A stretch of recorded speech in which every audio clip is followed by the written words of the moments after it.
और देखिए अब हम आपको यहां पर यह बताते हैं कि दिल्ली पुलिस की गिरफ्त में जीशान कमर और ओसामा नाम के जो दो आतंकी हैं, उन्होंने पूछताछ में पुलिस के सामने क्या क्या खुलासा किया है। देखिए ये बहुत सारे दस्तावेज यहां पर रखे और इन दस्तावेजों में एक एक बात का खुलासा होता है, वो हम यहां पर आपको बताते हैं।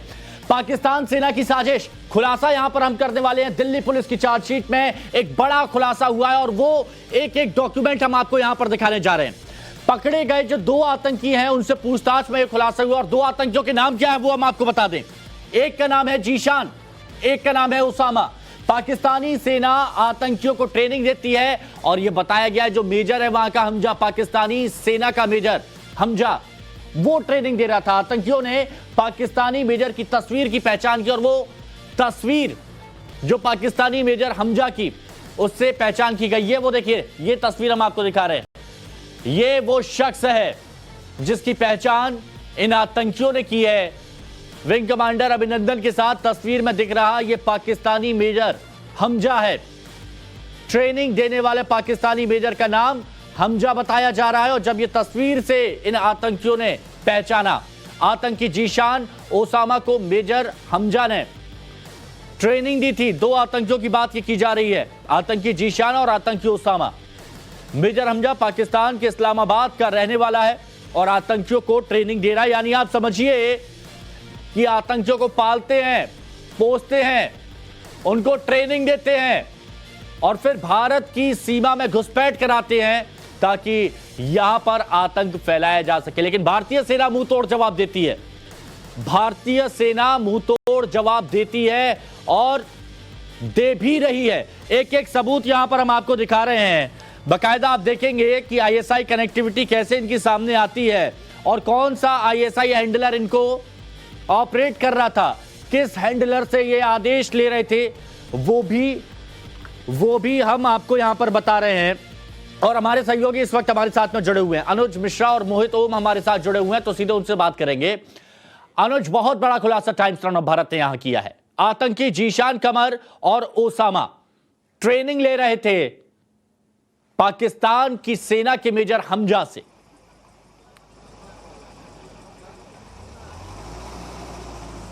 जी बिल्कुल, और जब दिल्ली पुलिस की स्पेशल सेल ने जीशान और ओसामा के साथ बाकी करीब 6 लोगों को गिरफ्तार किया था इस पूरे मामले में, और गिरफ्तारी के बाद ये खुलासा हुआ था कि किस तरीके से ये देश को दहलाने की साजिश रच रहे थे। पूछताछ के दौरान ये पता चला था कि जीशान और ओसामा जो है वो बाकायदा पाकिस्तान गए थे, वहां पर उन्होंने ट्रेनिंग ली थी और इसी बाबत दिल्ली पुलिस की स्पेशल सेल लगातार उनसे पूछताछ कर रही थी। उनको कई फोटोज दिखाए गए थे, जिसमें से सबसे बड़ी बात, सबसे बड़ा खुलासा टाइम्स नाउ भारत ये कर रहा है कि जीशान और ओसामा ने पहचाना, एक फोटो उनको दिखाई गई थी जिसमें विंग कमांडर अभिनंदन के साथ कुछ पाकिस्तानी ऑफिसर थे, रेंजर थे, उसमें उसने ये पहचाना, उस मेजर को पहचाना जिसका नाम हमजा था।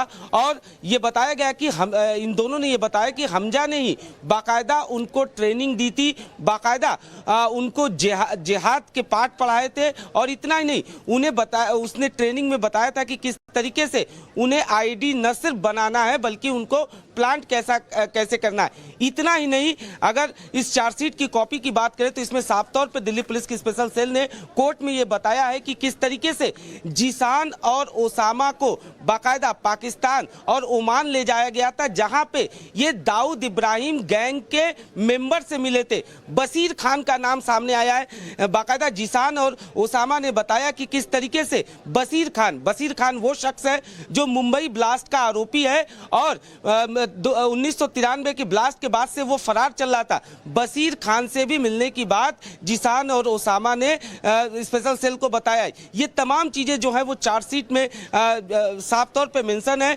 दिल्ली पुलिस की स्पेशल सेल का ये कहना है कि बाकायदा इन्हें ट्रेनिंग दी गई थी और सबसे बड़ा खुलासा ये कि जो पाकिस्तानी मेजर है हमजा, जिसने बाकायदा इनको ट्रेनिंग दी थी। देखिए शुरू से ये बात सामने आती कि आईएसआई और पाकिस्तान लगातार अपने नापाक मंसूबों को अंजाम देने की फिराक में रहता है। ऐसे में जीशान और ओसामा को न सिर्फ ट्रेनिंग दिया गया बल्कि ये भी बताया कि बशीर खान ने ये सबूत टाइम्स ऑफ भारत यहां पर दिखा रहा है और आप देखेंगे तो मेरे हाथ में ये वो एक्सक्लूसिव दस्तावेज है जो यहां पर बता रहे हैं कि कैसे यहां पर खुलासा किया गया, कैसे यहां पर ये पूरी साजिश षड्यंत्र रचा गया। और ग्राफिक्स के जरिए हम आपको बताते हैं कि पाकिस्तान एक बार फिर से कैसे बेनकाब हुआ है।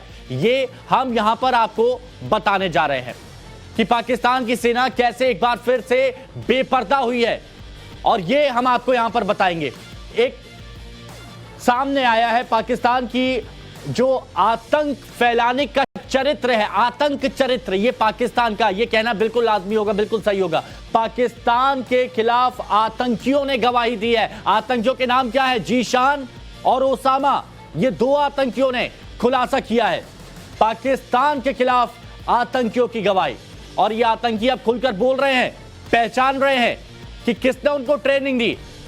पाकिस्तान की सेना में मेजर हमजा, उसने ट्रेनिंग दी। ये देखिए, आईएसआई से ट्रेनिंग मिली। ये एक है आतंकी ओसामा जिसको गिरफ्तार किया गया है, ये है आतंकी ओसामा, और इसके साथ ही ये है आतंकी जीशान कमर।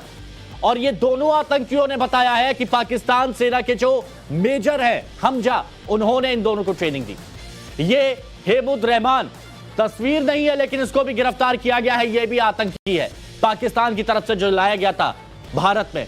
मूलचंद, इसको भी गिरफ्तार किया गया है, और गिरफ्तारी के बाद इन्होंने जो खुलासे किए हैं उससे पाकिस्तान एक बार फिर एक्सपोज हो गया है। ये शेख, इसको भी गिरफ्तार किया गया, और जब खुलासे हुए तो खुलासे ऐसे हुए कि अब सारी साजिश बेनकाब होती नजर आ रही है, और इस पर हम बात भी करेंगे। हमारे साथ major general retired AK Siwach जी जुड़े हुए हैं। सिवाज सर, पाकिस्तान को और कितने सबूत चाहिए एक बार फिर से बेनकाब कर दिया पाकिस्तान की साजिश को, कि पाकिस्तान की सेना के आर्मी के जो मेजर हैं वो कैसे ट्रेनिंग दे रहे हैं आतंकियों को? हाँ बिल्कुल, देखो इसमें कोई शक नहीं, ये तो सबको पता है कि ISI पूरी तरह इन्वॉल्व है ट्रेन करने के लिए, आतंकवादियों को फिर भेजती है यहाँ पर, फिर उनको मॉनिटर करती है, तो ये फाइनेंशियल एड देती है। ये तो सच्चाई है। जिस प्रकार से मेजर हमजा है, वो एक मेजर साहब जो ISI में है अभी, और वो इन्वॉल्व है इसके अंदर, और ये सच्चाई है। इनको ट्रेन करके, जो ओस्मा को ट्रेन करके और जचीन को जो भेजा गया है कि आतंकवादी घटनाएं करनी है, आपको पैसा आपकी फैमिली को दिया जाएगा, उनकी एक्टिविटी कोऑर्डिनेट किया जाएगी, इससे पहले इनको ट्रेन किया गया है। इनको 1, 2, 3 स्टेज पर इनकी ट्रेनिंग होती है। फिर पहले इनकी फिजिकल ट्रेनिंग होती है, फिर इनकी साइकोलॉजिकल और मेंटल ट्रेनिंग होती है, और थर्ड में जो एक्सप्लोसिव ट्रेनिंग होती है, और फिर चौथी में आत्मघाती जो है दस्ते ट्रेन होते हैं। तो ये एक बड़ी साइंटिफिक ढंग से इनकी ट्रेनिंग कराता है ISI पाकिस्तान ऑक्यूपाइड कश्मीर में, और फिर इनको भारत की तरफ धकेला जाता है, और इनके साथ जो भारत के अंदर स्लीपर सेल है उनके साथ कोऑर्डिनेशन होता है, और फिर इनको एक प्रकार से टास्क मिलती है। इनको ज्यादा नहीं पता होता, इनको इतना ही पता होता है जितनी इनकी टास्क है। अगर ये कॉम्प्रोमाइज हो जाए, पकड़े जाएं, तो पूरा नेटवर्क ना पता चले। तो ये एक सच्चाई है कि ISI डीपली इन्वॉल्व है इन एक्टिविटीज में। वो फाइनेंशियल सपोर्ट भी करता है, और उसके बाद इनको नेटवर्क में काम करने में मदद देता है। ये जो स्लीपर सेल हैं जिनके मदद से ये काम करते हैं, उनका भी पता लगाना बहुत जरूरी है, क्योंकि वो एक बहुत बड़े जो एक प्रकार से अंजाम दे सकते हैं हर चीज का। तो मुझे लगता है जब ये पकड़े जाते हैं तो ये अकेले नहीं होते, एक बहुत बड़ा नेटवर्क होता है, उसको पकड़ने की कोशिश करनी चाहिए। और जो NIA ने किया है वो एक मुझे लगता है काबिले तारीफ है। और सुभाष सर, जो पाकिस्तान बार बार कहता है ना कि सबूत चाहिए, सबूत चाहिए, सबूत चाहिए, 56 पन्नों के, ये देखिए, ये सारे डॉक्यूमेंट यहां पर मेरे साथ इस वक्त मौजूद है। 56 पन्नों के ये दस्तावेज, एक्सक्लूसिव दस्तावेज, जिसमें पता चलता है कि ISI का हैंडलर कैसे लोगों को कमांड देता है, कैसे ये लोग उस कमांड को आगे बढ़ाते हैं, किन किन लोगों को कॉल किया, किन किन के संपर्क में आए, और यह भी बताया गया कि कैसे मस्कट के रास्ते ओमान, ईरान, पाकिस्तान, फिर भारत की सीमा में ये लोग प्रवेश करते हैं। एक एक डिटेल, एक एक कच्चा चट्टा अब इनका सब सामने आ गया है। हर एक बात स्पष्ट हो गई है कि हथियारों को कैसे यहां पर स्मगलिंग की जाती थी, और सारे सबूत में से और क्या चाहिए पाकिस्तान को, क्या इस पर रोक लगाई जाएगी, और आने वाले वक्त में इन दस्तावेजों के हिसाब से कितने बड़े खुलासे होंगे?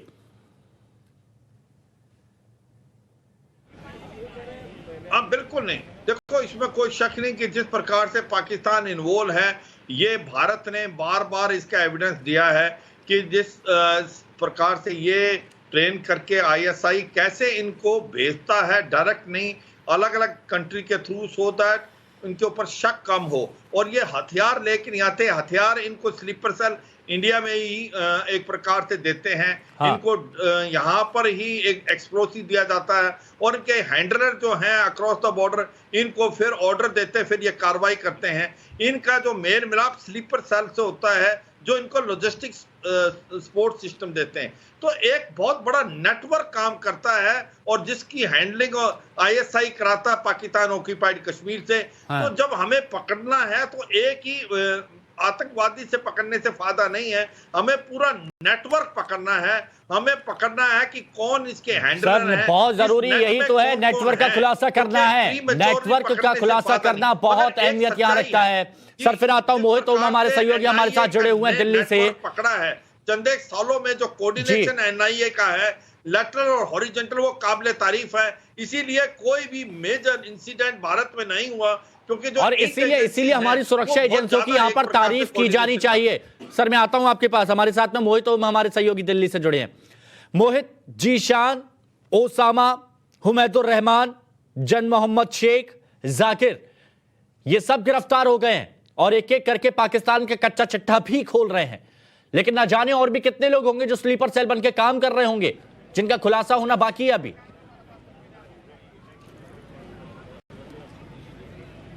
बिल्कुल, देखिए पिछले सितंबर को ओसामा और जिशान को जब गिरफ्तार किया था, उनके साथ 4 आतंकियों को और गिरफ्तार किया गया था। इनको महाराष्ट्र और यूपी के अलग अलग इलाकों से गिरफ्तार किया था, जिसमें से एक मेन आतंकी का नाम सामने आया था, जान मोहम्मद शेख। जान मोहम्मद शेख जिशान का चाचा है। इसका क्या काम था? इसका काम था हिंदुस्तान में लड़कों को ढूंढकर पाकिस्तान भेजना, जो एक जिहाद के लिए इनको तैयार किया जा सके। और उसमें उसने अपने भतीजे को भेजा और ओसामा को भेजा। इनके लिए भी दिल्ली इंडिया में इनकी कई ट्रेनिंग होती है। जब इनकी कई ट्रेनिंग में ये खरे उतरते हैं तब इनको पाकिस्तान भेजा जाता है। और जब जिन 2 लड़कों को जिशान ने तैयार किया था, माफ कीजिएगा, जान मोहम्मद शेख ने जब तैयार किया था, तो इनको गल्फ के जरिए पाकिस्तान भेजा था। पहले गल्फ कंट्री भेजा और फिर वहां से उनको पाकिस्तान भेजा और वहां पे कड़ी ट्रेनिंग के बाद, इनको आईडी तैयार करने की ट्रेनिंग के बाद हिंदुस्तान भेजा गया था। और इनका क्या काम था? इनका काम था कि अन्य जो स्लीपर सेल है उनके साथ मिलकर आईडीज की ट्रेनिंग को उनके साथ साझा करना और हिंदुस्तान में अलग अलग जगहों पर बड़ी अप्रिय घटनाओं को अंजाम देना। लेकिन उससे पहले स्पेशल सेल ने इनको पिछले साल सितंबर में गिरफ्तार किया था और इनके पास जो खुलासे हुए वो अहम खुलासे हैं। जिस तरीके से अभिनंदन के साथ जो खड़े हुए हमजा था, हमजा को इन्होंने पहचाना कि पाकिस्तान बेजार था, जो पीओके का रहने वाला है और इस्लामाबाद में ये काम करता है, इनको उसने ट्रेनिंग दी थी। उसके साथ ही बशीर को जिन्होंने पहचाना, जो 1993 बम ब्लास्ट में आरोपी था और जो 1993 के बाद से वो महाराष्ट्र छोड़कर भाग गया था और पाकिस्तान चला गया था। उसकी डिटेल लगातार जांच एजेंसियों को मिल रही थी। लेकिन इन दोनों के खुलासों के बाद कई बातें हम सामने आई हैं कि किस तरीके से पाकिस्तान आज भी अपनी भारत पर गलत निगाह बने हुआ है, भारत में अलग अलग तरीके से अपने घटनाओं को अंजाम देने की फिराक में रहता है। तो ऐसी खबरें अब सामने आ रही हैं इनके खुलासों के बाद और चार्जशीट के पन्नों में साफ लिखा हुआ है। जी मोहित, और इसीलिए हम ये बार बार कह रहे हैं कि पाकिस्तान का आतंक चरित्र हम सभी के सामने लेकर आए हैं और इसीलिए बार बार ये पन्ने, ये 56 पेज, ये दस्तावेज हम यहां पर आपको दिखा रहे हैं ताकि आप समझ सके कि कैसे पाकिस्तान ने साजिश रची भारत को दहलाने की और कैसे ये खुलासा हुआ, वो हम आपको बताते हैं। ये खुलासा कैसे हुआ? दिल्ली पुलिस ने 2 आतंकियों को अरेस्ट किया, गिरफ्तार किया। इन 2 आतंकियों के नाम क्या है? पकड़े गए आतंकियों के नाम जीशान कमर और उसामा बिन लादेन, वो मारा गया। ये उसामा अलग, जिसको दिल्ली पुलिस ने गिरफ्तार किया। 28 साल का जीशान कमर प्रयागराज का रहने वाला है। 28 साल का है जीशान कमर, जिसको दिल्ली पुलिस ने गिरफ्तार किया। और ओसामा जामिया नगर दिल्ली का रहने वाला है और इसकी उम्र है 22 साल। ये 2 आतंकी घटनाओं को अंजाम देने के आरोप में इन दोनों आतंकी जीशान कमर और ओसामा को गिरफ्तार किया दिल्ली पुलिस ने। इसके साथ ही दोनों से पूछताछ की गई और दोनों ने पूछताछ में पाकिस्तानी मेजर हमजा का नाम लिया। दोनों ने खुलासा किया कि उन्हें मेजर हमजा ने ट्रेनिंग दी। ये मेजर पाकिस्तान की सेना में है, हमजा जिसका नाम है, और ट्रेनिंग यहां पर दी गई। हमारे साथ में जुड़े हुए हैं major general retired AK Siwach जी। सिवाज सर, ट्रेनिंग दी गई, हथियार पहुंचाए जा रहे हैं स्लीपर सेल के जरिए, हवाला के जरिए उन तक पैसा पहुंचाया जा रहा है। इन लोगों ने इतनी जड़ें मजबूत की हैं जिनको काटना बेहद ज्यादा जरूरी है और सबसे ज्यादा इसमें अहमियत जो किरदार निभाते हैं वो स्लीपर सेल। ये स्लीपर सेल की जड़ें कैसे काटी जाए? हाँ, बिल्कुल। देखो हिमांशु, इसमें कोई शक नहीं है, ये स्लीपर सेल का बहुत बड़ा गढ़ है और नेटवर्क जो फंक्शन कर रहा है। आपने बिल्कुल ठीक बोला कि ये जो ओवरटली जो टेररिस्ट हैं उनको पकड़ना तो बड़ा आसान हो जाता है, मगर जो स्लीपर सेल हैं उनको तक पकड़ना बहुत जरूरी है। और जैसे बताया कि मेजर हमजा ने इन दोनों आतंकवादियों को ट्रेन दिया, यहाँ से इंडिया से गए, इनको ट्रेनिंग करी। जैसे मैंने बताया था 4 स्टेज पे इनकी ट्रेनिंग होती है, इनकी फिजिकल ट्रेनिंग होती है, इनकी एक्सप्लोसिव होती है, इनका एक प्रकार से दूसरा एक पहलू दिया जाता है कि किसी प्रकार से इनको इंडोक्ट्रिनेशन करा जाए रिलीजन पे, और फिर आतंकवादी की घटनाएं करने के लिए ट्रेनिंग होती है। और फिर इनके अंदर लास्ट में जो होती है आत्मघाती, जो कि एक प्रकार से लास्ट स्टेज की, इनको फिर भेजा जाता है इंडिया में, और ये फिर स्लीपर सेल से कोऑर्डिनेट करते हैं। ऑर्डर आते हैं पार से और इनको यहाँ पर हवाला मनी से इनको हथियार दिए जाते हैं, पैसे दिए जाते हैं, और एक बड़ा नेटवर्क है ये पूरी इंडिया में फैला हुआ है। और ये जो स्लीपर सेल हैं वो पढ़े लिखे भी होते हैं, पता नहीं चलता कहाँ ऑपरेट कर रहे हैं। तो इसलिए एनआईए का बहुत इंपॉर्टेंट काम हो जाता है। जब ये आतंकवादी पकड़े गए, जैसे ओसामा और ये जासीन पकड़े गए, ये तो ऊपर नजर आ रहे हैं। इनके साथ जितने आतंकवादी जो स्लीपर सेल हैं फंक्शन कर रहे हैं, उनका पकड़ना बहुत अच्छा सवाल सर, ये बताइए भारत की क्या नीति होनी चाहिए? देखिए हम बार बार वो बोलते हैं कि सबूत दिखाइए, हम सबूत दिखाते हैं, वो सबूत मानते नहीं है, वो इनकार कर देते हैं, बोलते हैं इनसे हमारा कोई लेना देना नहीं है। लेकिन अब भारत की नीति क्या होनी चाहिए ये सब स्पष्ट सबूत के बाद? देखो भारत की नीति तो साफ है, भारत एक्सपोज करता है, भारत ने इनके ऊपर चार्जशीट बनाई है, भारत इनके ऊपर केस करता है, Bharat international court of justice में भी लेके गया है, भारत बाकी देशों को भी दिखा रहा है कि किस प्रकार से पाकिस्तान इन्वॉल्व है इस टेरर फैक्ट्री से। मगर ये सच्चाई है हिमांशु, आज हरेक को पता है कि मैक्सिमम जो टेररिस्ट हैं, जो कि एक ए ग्रेडेड टेररिस्ट हैं, उसमें से 80% टेररिस्ट पाकिस्तान में है। पाकिस्तान लश्कर-ए-तौबा जैसे मोहम्मद जैसे आतंकवादियों को ट्रेन करता है, और कहीं ना कहीं जो शिया टेररिस्ट हैं उनको वो बलूचिस्तान के अंदर काउंटर करने के लिए भी भेज रहा है। तो ये सच्चाई है, ये सबको पता है। पाकिस्तान अभी खुद ही विक्टिम है आतंकवाद का, जो उसने भारत के लिए क्रिएट किया था। मगर ये बात ठीक है कि भारत ये जो भी एविडेंस है वो पाकिस्तान को दिखाता है। पाकिस्तान को भी ये बात समझ में नहीं आती है, पाकिस्तान को भी ये बात समझ, पाकिस्तान ने दोस्तों से ज्यादा दुश्मन पाले हैं। जो कभी पाकिस्तान जिनकी रहमो करम पर जीता था, वो भी कहते हैं कि पाकिस्तान की जगह आतंकिस्तान बोलना चाहिए, क्योंकि हर जगह आतंक फैलाता है। और इतना आतंक पाकिस्तान ने फैलाया कि उस आतंक के जख्म अब पाकिस्तान को ही दिक्कत दे रहे हैं। पाकिस्तान में ही आतंकवाद अब साला बढ़ रहा है, मस्जिदों में धमाके होते रहते हैं। तो कब सुधरेगा ये पाकिस्तान? हाँ बिल्कुल, देखो दो बातें बहुत अच्छी बोली। एक तो पाकिस्तान की तहरीक-ए-तालिबान पाकिस्तान जो है वो भी बोल्ड हो गई है। वो पाकिस्तान ने आतंकवाद क्रिएट किया तो अभी आतंकवाद उनको खुद को काट रहा है। और इसी प्रकार से फाइनेंशियल एक्शन टास्क फोर्स ने उनको मनी लॉन्ड्रिंग और टेररिस्ट फंडिंग के लिए ग्रे लिस्ट पे लगाया हुआ है। चांसेस हैं उसको ब्लैक लिस्ट पे होने के इस जून के अंदर। और ये भी सच्चाई है कि जो 100 में से जो ग्रेडेड टेररिस्ट है उसमें से 80% पाकिस्तान में। तो पाकिस्तान एक आतंकवाद है का देश है, और मुझे लगता है कि पाकिस्तान को टेररिस्ट स्टेट डिक्लेयर करना चाहिए।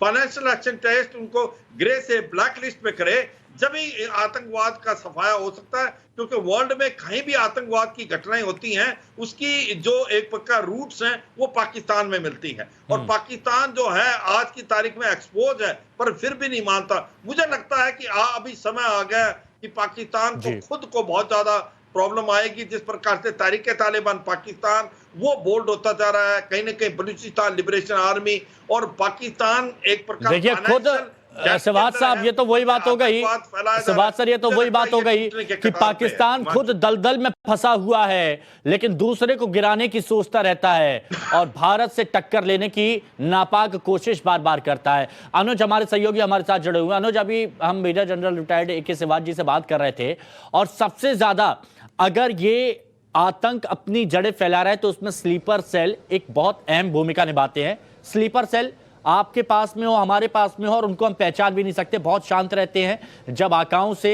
कोई आदेश आता है तभी ये काम करते हैं। इनको कैसे तोड़ा जाए और ये कितनी बड़ी चुनौती साबित हो सकती है भारत की सुरक्षा एजेंसियों के लिए?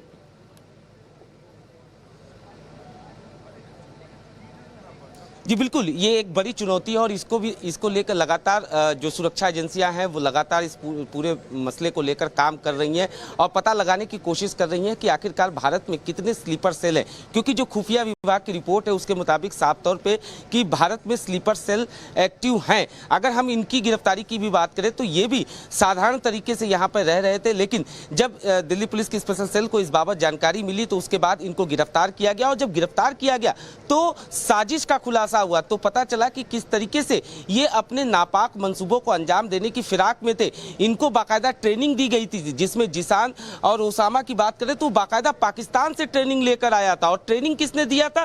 ट्रेनिंग एक पाकिस्तान आर्मी के मेजर ने दिया था। उसे तमाम बारीकियां बताई गई थी कि किस तरीके से उसे जो आईडी है उसे बनाना है, किस तरीके से उसे प्लान करना है, कैसे उसे अपने नापाक मंसूबों को अंजाम देना है। तो ये तमाम जो साजिश थी वो उसको बाकायदा वहां पढ़ाया गया, बताया गया, ट्रेनिंग दी गई और देने वाला कौन था? पाकिस्तान आर्मी का मेजर।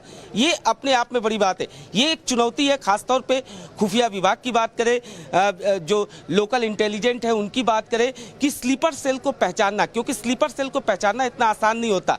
वो हमारे आपके बीच में ही रहते हैं और इस तरीके से रहते हैं कि उनकी एक्टिविटी से आप पहचान नहीं पाएंगे। और इसी को लेकर जितने भी टेररिस्ट अब तक पकड़े गए, चाहे इनकी बात की जाए, इनसे भी पूछताछ की गई, इनसे भी पता लगाया जा रहा है और इसको लेकर लगातार चाहे खुफिया विभाग की बात किया जाए, एनआईए की बात की जाए, आईबी की बात की जाए, ये तमाम यूनिट्स जो हैं वो साल के 365 दिन काम करती रहती है और खुफिया जो इंफॉर्मेशन है उसे जुटाती रहती है ताकि इन स्लीपर सेल को पकड़ा जा सके। जी बिल्कुल, शुक्रिया मोहित आपका हमारे साथ जुड़ने के लिए। अनुज आपका भी शुक्रिया और major general retired AK Sehwag sir आपका भी बहुत शुक्रिया हमारे साथ जुड़ने के लिए। और अब कुछ तस्वीरें आपको दिखाते हैं।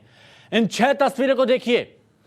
ISI-D कंपनी का टेरर प्लान, और जो आज हमने डिकोड किया आपको दिखा रहे हैं। आतंक का डोजियर जो आपके सामने रख रहे हैं टाइम्स नाउ नवभारत के पास, वो एक्सक्लूसिव दस्तावेज हैं जो आपको दिखा रहे हैं और इस वक्त मेरे हाथों में मौजूद है। आतंक के चेहरे बेनकाब यहां पर किए गए, हर एक तस्वीर आपको दिखा रहे हैं आतंकी की। ओसामा, मोहम्मद अबू बकर, जेक शाहिद, जन मोहम्मद शेख, जाकिर, हुमैदुर रहमान, जीशान, ओसामा, आमिर जावेद। आतंक का रूट भी आपको बताया।